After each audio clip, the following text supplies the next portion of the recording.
नमस्कार सर्वांना, मी सुप्रिया माझ्या आजच्या एका नवीन व्हिडिओमध्ये तुमचं सर्वांचं स्वागत करते। आजच्या व्हिडिओमध्ये मी हेअर बो दाखवणार आहे। त्यासाठी अखंड मी जे रेडीमेड रबर भेटतात ते कट न करता कसं शिवायचं बघा। आता मी 4 इंचला रुंदीला कापड आणि लांबीला 40 इंच असा कापड घेतला आहे आणि तो असा पूर्ण अगोदर जॉईन करून घ्यायचा, म्हणजे त्याची दोन्ही साइड जॉईन करून घ्यायचा। रबर बँड कट न करता कसा हेअर बो शिवायचा बघा। आता इथं मी पूर्ण 40 इंचचा कापड घेतला होता, तो पूर्ण जॉईन करून घेतला आहे आणि डबल फोल्ड घेतला आहे। हा असा रबर त्याच्यामध्ये अडकून घ्यायचा बघा आणि त्याच्यानंतर जे वरची 2 बाजू आहे ती सोडायची आणि सर्वात खालची आणि दोन्ही साइडच्या ज्या खाली साइड आहेत त्या घ्यायच्या आणि सिलाई मारायची।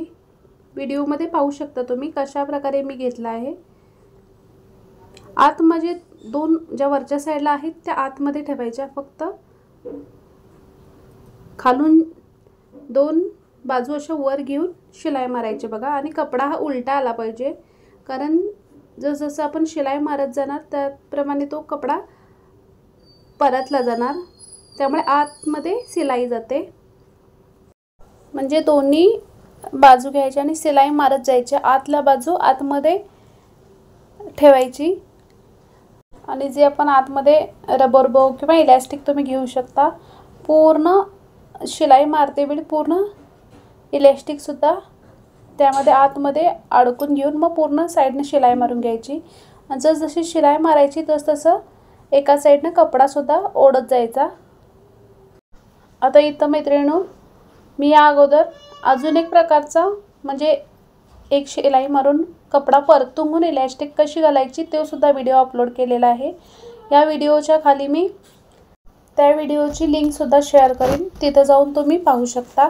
पण ही आता दाखवत आहे ही मी दुसरी पद्धत आहे, इलास्टिक किंवा रबर बो कट न करता कसा रबर शिवायचा। त्यासाठी असं जसजसे तुम्ही एका साइडने पूर्ण शिवत जाल तसतशी दुसऱ्या साइडने हा पूर्ण भाग परतला जातो।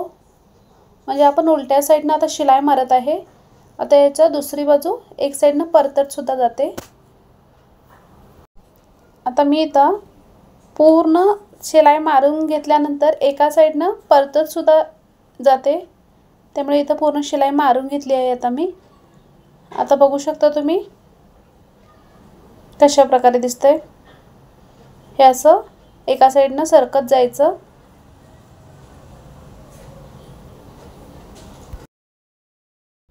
आता इथं मी शिलाई मारून घेतली आहे एका साइडने, थोडासा जागा सोडायचा कारण त्यामधून आता ते पूर्ण बाहेर काढून घ्यायचं आहे। हे अशा प्रकारे बघा, तुम्ही जर प्रत्यक्ष शिवत असाल तर तुम्हाला लगेच समजून येणार। आता या प्रकारे बघा, पूर्ण हे असं एका साइडने परतून घ्यायचं, म्हणजे यामुळे काय होतं, परत हात शिलाई वगैरे घालायला लागत नाही। आता इथं एका साइडला थोडासा जो जागा सोडला होता तिथं शिलाई मारून घ्यायची। एकाच शिलाईमध्ये तुम्ही हा असा हेअर बो तयार करू शकता। म्हणजे इलास्टिक मारून घ्या, परतून घ्या, इलास्टिक कट करून अगोदर घाला, याला होत नाही। एका शिलाईमध्ये तुम्ही अशा प्रकारे बो तयार करू शकता बघा। आता बघू शकता तुम्ही जसा रेडीमेड बो मिळतो त्या प्रकारे तयार झालेला आहे आणि कुठेही सिलाई वगैरे कमी जास्त दिसून येत नाही, एकदम छान असा तयार झालेला आहे। आता दुसरा अजून एक मी हेअर क्लिप दाखवणार आहे। आता ही हेअर क्लिप तुमच्याकडे जर सिलाई मशीन नसेल तरीही तुम्ही घरी बनवू शकता, त्यासाठी व्हिडिओ नक्की पहा। आता इथं मी एक नेटचा कपडा घेतला आहे आणि स्क्वेअरमध्ये कट करून घेतला आहे। दोन्ही साइडने अगोदर फोल्ड केला आणि हे असं बघू शकता व्हिडिओमध्ये, हे अशा प्रकारे फोल्ड केला।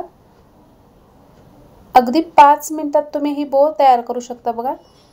आणि हे असं यामध्ये जॉईन करून घ्यायचं आणि तुमच्याकडे रबर असतो तो त्यामध्ये रबर अडकून घ्यायचा। आता इथं हेअर क्लिप असतं त्यामध्ये तसंच या प्रकारे घालू शकता बघा तुम्ही. म्हणजे तुम्हाला कुठल्याही ड्रेसवरती अर्जंट मॅचिंग पाहिजे असेल तर तुम्ही या प्रकारे घरीच तयार करू शकता बघा. कपड्यापासून हेअर क्लिप आता इथं बघू शकता या प्रकारे तयार आहे. मी अशाच प्रकारे भरपूर सारे हेअर क्लिप, हेअर बो तयार केले आहेत. बघू शकता तुम्ही. या व्हिडिओच्या खाली मी शेअर लिंक करीन, हा सुद्धा व्हिडिओ बघू शकता. ब्लाऊज पीसापासून मी सुद्धा हेअर बो बनवले आहेत. आणि मैत्रिणींनो, हा माझा व्हिडिओ पूर्ण बघितल्याबद्दल सर्वांचे मनापासून धन्यवाद. आणि व्हिडिओला लाईक शेअर सुद्धा नक्की करा. आणि माझ्या चॅनलला जर तुम्ही मैत्रिणींनो सबस्क्राईब केला नसेल तर प्लीज सबस्क्राईब सुद्धा करा. बऱ्याच ब्लाऊज पीसच्या छोट्या कपड्यापासून सुद्धा मी हे असे स्टायलिश हेअर बो तयार केले आहेत. छोट्याशा कपड्यापासून सुद्धा तुम्ही हेअर क्लिप्स तयार करू शकता. माझ्या चॅनलवरती व्हिडिओ अपलोड केलेले आहेत, नक्की जाऊन पहा. इथपर्यंत माझा व्हिडिओ बघितल्याबद्दल धन्यवाद. भेटूया आता नेक्स्ट व्हिडिओमध्ये. थँक्यू.